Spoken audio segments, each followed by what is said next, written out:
Vítimas de crime, uma preocupação recente e um desafio presente. Tentarei sistematizar ideias numa síntese dividida em duas partes. Uma que diz respeito à recente evolução do modo de encarar a vítima de crime, outra referente ao problema da formação para lidar com esta realidade. Ora, a vítima só muito recentemente foi reconhecida pelo sistema de justiça como uma figura autónoma. Recordo que há 40 anos atrás, o que se reconhecia era a figura do queixoso e do ofendido essencialmente como fonte de informação para a obtenção da prova e que depois era devolvida ao seu trauma, à sua insegurança, à sua ignorância sobre os seus direitos e um processo de revitimização garantido pelos procedimentos do próprio sistema. E o cuidado com o queixoso ou ofendido resumia-se a tentar obter elementos de informação e de prova com acuidade e pertinentes.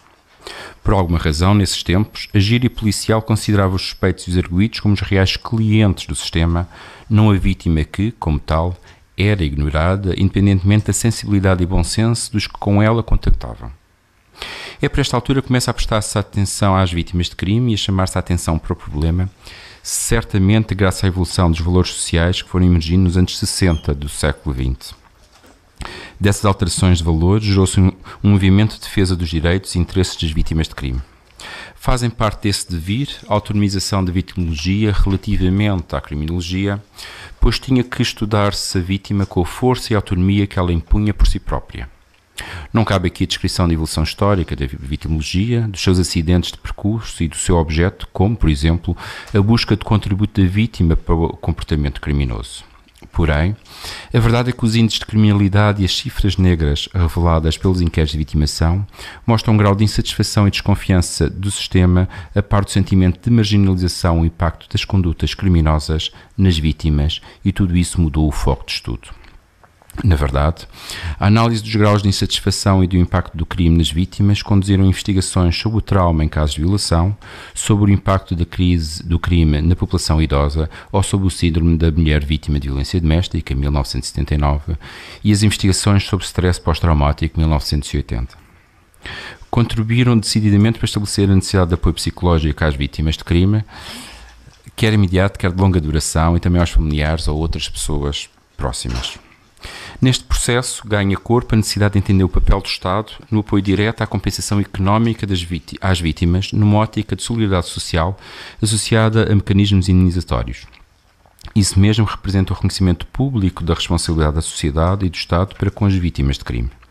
Ao mesmo tempo, estes mecanismos promovem o contacto de mais vítimas com o sistema de justiça, na medida em que o acesso à indenização está dependente da denúncia do crime às autoridades.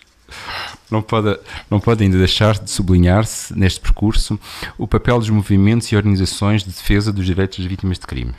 É justamente esta emergência de movimentos e associações que impulsiona o conjunto de pessoas que levaram à consagração de um conjunto de direitos fundamentais, tendo em vista o estabelecimento e aperfeiçoamento na abordagem aos problemas das vítimas de crime no sistema de justiça.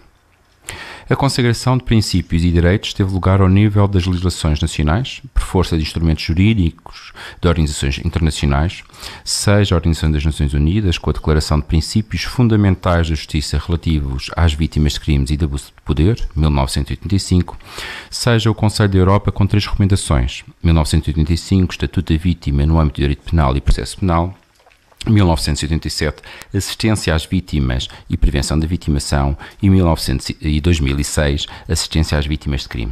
E a União Europeia começou a debruçar-se sobre estas questões a partir do Tratado de Amsterdão, em que em 2001 produz o primeiro instrumento jurídico internacional de natureza vinculativa, a Decisão Quadro relativa ao Estatuto da Vítima em processo penal. 11 anos depois, a União Europeia, face ao insucesso que foi a adoção e estabelecimento desta Decisão Quadro, persistiu no objetivo e deu um passo em frente. Numa matéria tão sensível em termos de soberania de cada Estado-membro, aprovou, em finais de 2012, uma diretiva que estabelece normas mínimas relativas aos direitos, ao apoio e à proteção das vítimas de crime. Tudo isto para conduzir a vítima de crime a esperar da sociedade e do Estado 3 aspectos fundamentais. Primeiro, o reconhecimento da sua qualidade da vítima. Segundo, o reconhecimento dos seus direitos enquanto vítima. E terceiro, a disponibilidade de apoio enquanto apoio jurídico e apoio de serviços. A efetividade deste reconhecimento e o seu grau de relevância passa por ter presente que o impacto do crime varia de vítima para vítima em resultado de uma multiplicidade de fatores. o tipo de crime e as circunstâncias em que ocorreu, a gravidade das consequências, a idade da vítima, a personalidade da vítima, a existência ou não de redes de apoio primário e secundário e a situação económica e profissional da vítima são elementos determinantes, que moldam as reações das vítimas face à experiência de vitimação. Vejamos. O crime tem um impacto maior do que outros fenómenos que provocam as mesmas consequências, sendo mais difícil para a vítima lidar, por exemplo, com uma lesão física provocada por um crime do que por um acidente, do que por uma perda financeira decorrente de uma burla ou por um roubo ou por uma má gestão. O impacto do crime vai muito para além da vítima, afetando também aqueles que são próximos e toda a sociedade, na medida em que a vitimação tem custos sociais e de saúde significativos.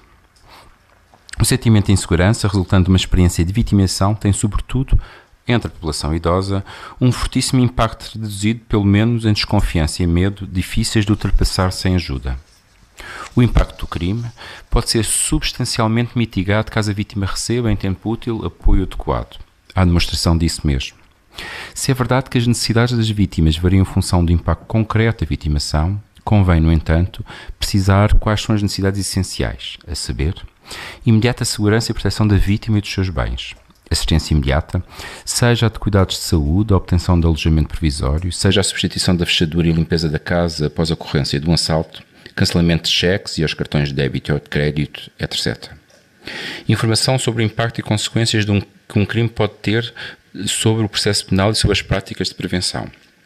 Apoio emocional, ou seja, falar com alguém sobre o crime e o seu impacto, sentir que os seus sentimentos são validados e as suas reações vistas como normais e saber que outros já passaram pelo mesmo e lidaram com a situação.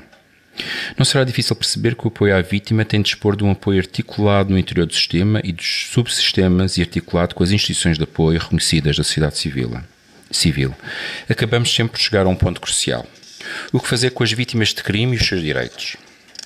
Ainda não se poderá dizer que esteja plenamente resolvida a garantia de quem é vítima de crime veja os seus direitos reconhecidos de forma efetiva na prática diária das instituições com que tem que lidar na sequência de um processo de vitimação. Estamos a referir direitos tão básicos como o da informação, formulação simples de um pressuposto imprescindível para acesso aos restantes direitos como são os de proteção e segurança, indenização, recepção de comprovativo da queixa, audição durante o processo, entre outros. Não basta enunciar em letra de lei ou discurso político os direitos de quem é vítima de crime. É preciso assegurar as condições para o seu exercício efetivo. Sucede, contudo, que alguns destes direitos vão sendo cumpridos de forma não sistemática e errática e outros nem isso. Por outro lado, excessiva priorização dos direitos das vítimas de determinados crimes, como seja de violência doméstica, traduz um tratamento não igualitário por parte do Estado que promove uma indesejável hierarquia das vítimas e reflete a falta de perspectiva integrada dos diversos setores da ação governativa ao longo dos anos. Face a um universo estimado à volta de 75 milhões de vítimas de crime por ano na União Europeia, a Diretiva das Vítimas de Crime vai estabelecer um conjunto de normas mínimas relativas aos seus direitos, apoio e proteção. Fê-lo de uma forma preparada, participada e corajosa numa área de reserva tradicional das soberanias nacionais.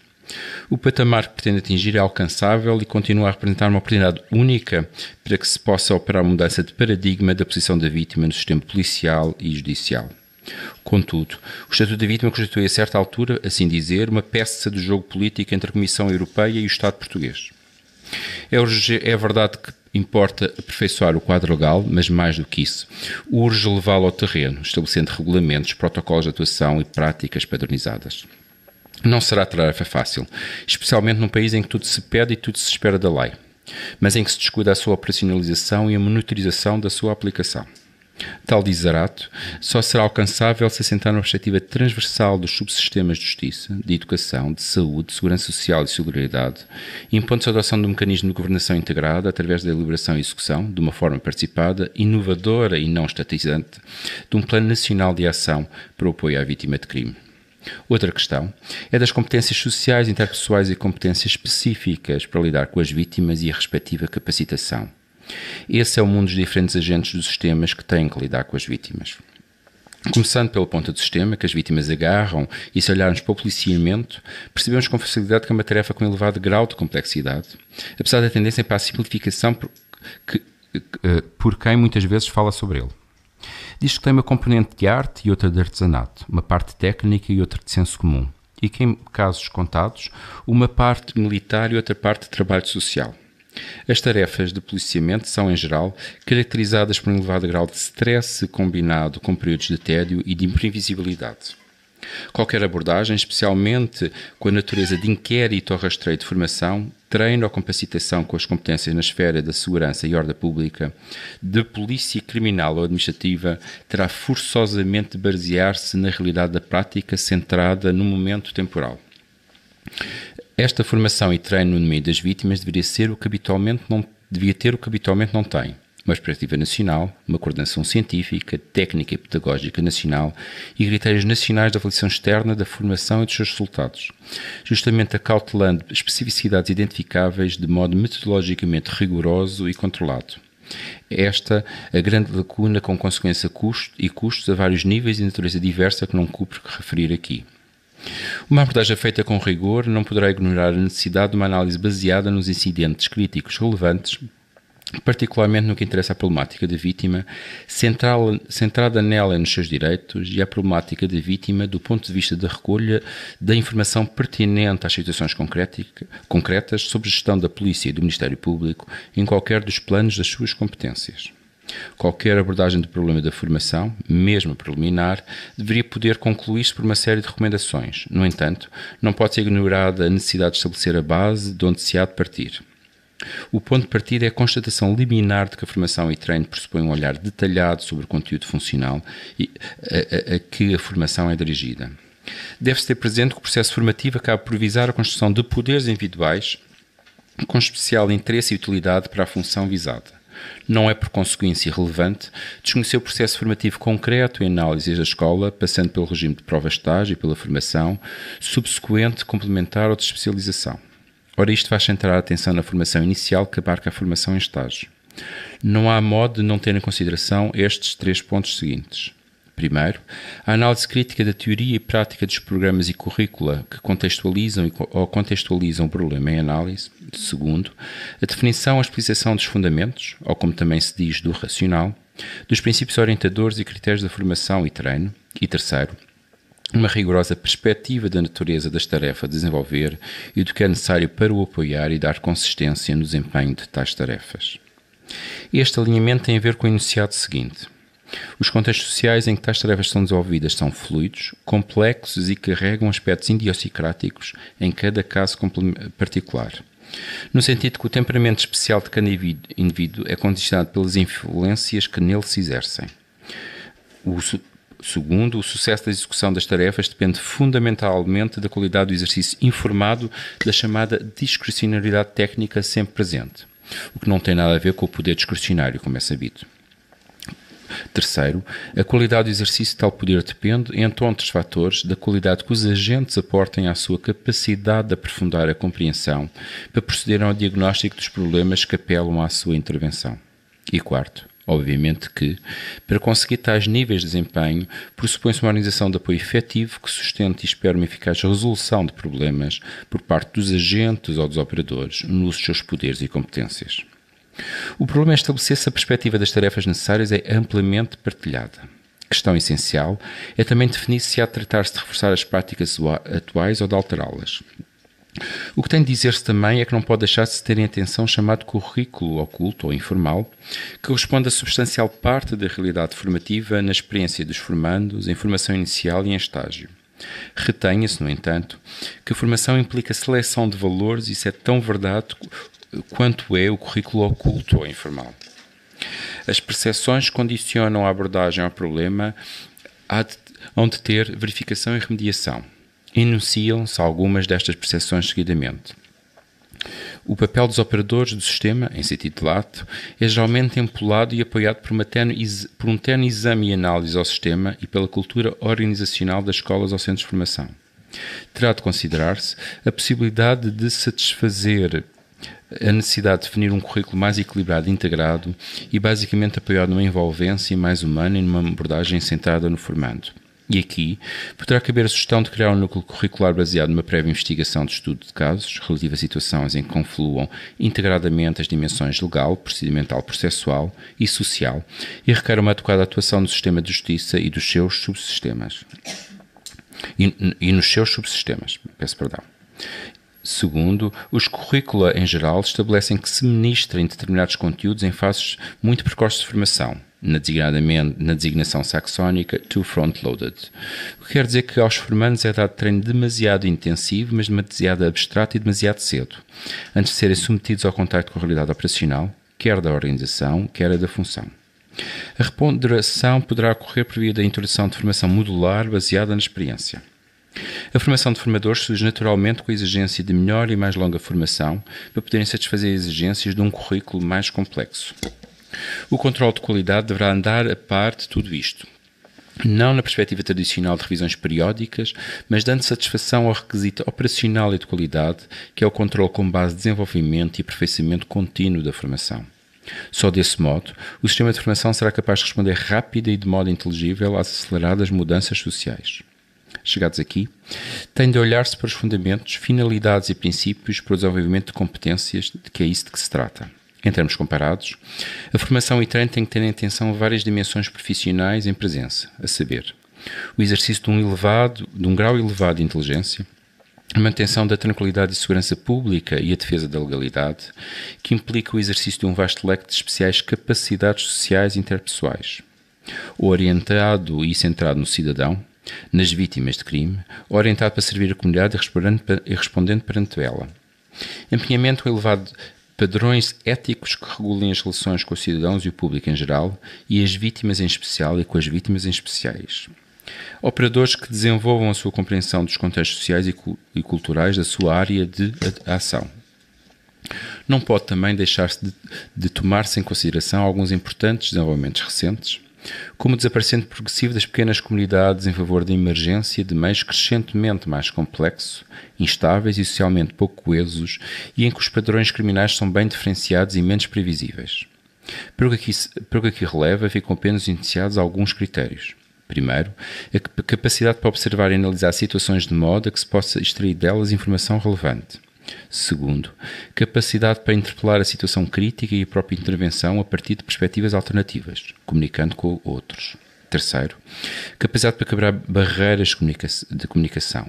Quarto, capacidade para reavaliar a situação concreta à luz de informação adicional ou competências complementares ou perspectivas alternativas. Quinto, capacidade para tomar decisões à luz de entendimentos abrangentes da situação. E sexto, capacidade de reconhecer e refletir sobre atitudes e juízos.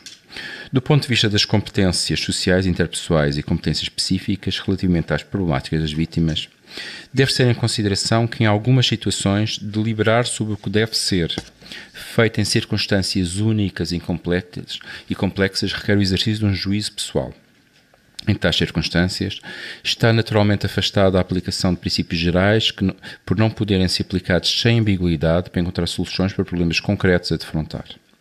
A formação adequada para tais casos deve concentrar-se nas capacidades para ajuizar sobre problemas que emergem em circunstâncias particulares e, por isso, terá que basear-se no estudo de casos. À defesa que é feita de não acolher o estudo de casos em formação inicial, contrapõe-se que os profissionais tendem mais a elaborar sobre a sua experiência passada com casos do que teorias abstratas e princípios. A perspectiva e análise de uma única e complexa situação é a melhor conseguida discernindo os caminhos em que ela se assemelha e é diferente da situação anteriormente confrontada. Abreviadamente, como será adequada à natureza desta abordagem preliminar, um núcleo de elementos curriculares deve acolher os seguintes elementos. Um núcleo curricular de estudo de casos típicos, que tem a finalidade de ligar e integrar diferentes elementos. Não se trata de reduzir a importância de uns elementos em favor de outros, mas sublinhar a sua importância e significado nas situações reais. E uma estrutura curricular à volta de questões gerais, posta pelos estudos de casos com relação, primeiro, com os papéis de cada operador e os seus procedimentos, segundo, o contexto organizacional e, terceiro, o respectivo contexto social. Por outro lado, o currículo de capacidades integrado com o estudo de casos e respectivas questões e, finalmente, um papel nuclear para o estudo sistemático dos problemas centrados em casos de vitimação, sem prejuízo dos conhecimentos de natureza legal, processual e procedimental. Quanto às questões relativas ao contexto social, é pertinente considerar, entre outros aspectos, desde já os seguintes. Primeiro, os recursos deverão cobrir o espectro de problemas sociais que o sistema enfrenta, violência social, violência doméstica, etc. Segundo, os elementos recolhidos relativamente a cada ocorrência deverá possibilitar aos formandos o desenvolvimento de explicações do comportamento social das pessoas em termos dos fatores específicos do meio social determinado. Terceiro, os recursos hão de representar a variedade dos diversos contextos sociais, monoculturas, monoculturas, monoclasse, multiclasses sociais. E quarto, oportunidades para desenvolver capacidades de entrevistar, comunicar e de representação, sob a forma de desempenho de papéis, role-playing e de exercícios de simulações. Conclusões. Como ficou enunciado, a formação e treino deste domínio deveria ter o que não tem: uma perspectiva sistémica nacional, uma coordenação científica, técnica e pedagógica nacional e critérios nacionais de avaliação externa da formação e dos seus resultados, justamente acautelando especificidades identificáveis de modo metodologicamente rigoroso e controlado. Esta é a grande lacuna, consequência e custos a vários níveis e de natureza diversa de que estão de levar-se em conta. No domínio específico das competências sociais interpessoais e competências específicas relativamente à vítima, os elementos que aqui se deixam poderiam bem ser um ponto de partida para uma análise preliminar para estabelecer a respectiva metodologia de trabalho. O que não poderá deixar de ter em conta é a formação específica das competências sociais e interpessoais relativamente às vítimas de crime, bem como as realidades curriculares atuais e as implicações que as suas especificidades trazem consigo. Porém, sem perder de vista as já referidas abordagens sistémicas. E, a propósito, convirá sempre lembrar o que já se sabe. Em teoria, a teoria e a prática são o mesmo, na prática não são. Manuel António Ferreira Antunes.